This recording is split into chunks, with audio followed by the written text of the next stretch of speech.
we sent a letter out, the letter that you requested us to send to MDE, requesting the meeting.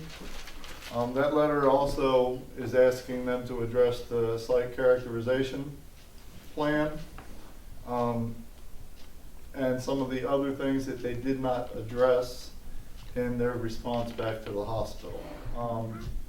Like the IV-Sol testing, the surface tension test versus a lab test. I don't think I mentioned this the last time. The IV-Sol was still being picked up by the lab tests when that surface tension test said it was all wrong.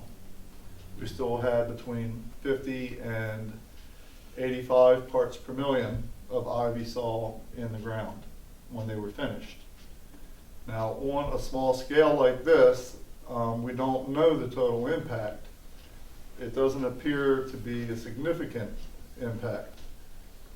But if you use this IV-Sol on a larger scale as they're planning, and they don't test it to make sure it's all out of the ground, we're talking about a much larger risk, because instead of just doing it on 4 wells over 3 days, they're talking about doing this for months at a time.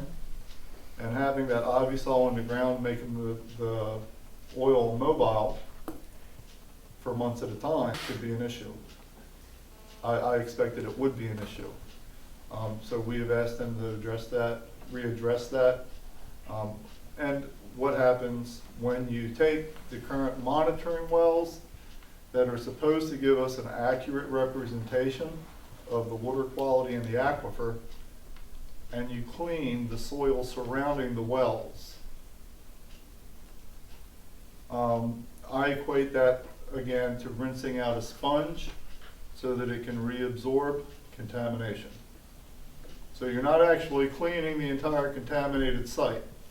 You're cleaning the sponge around the wells so that it can reabsorb that contamination for approximately 1 year, so you can get your good results and take your toys and go home.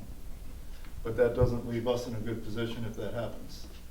So we're asking MDE to address the site cleanup in its entirety, not just the monitoring well locations. We received a letter from the Attorney General at MDE, and for the first time in 25 years, they want to fine us for violations at the wastewater treatment plant, including 1 suspended solids violation, 1 fecal coliform violation. These are things that happen all the time at wastewater treatment plants.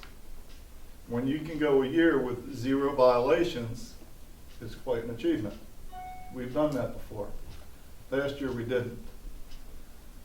I hope that one isn't connected to the other.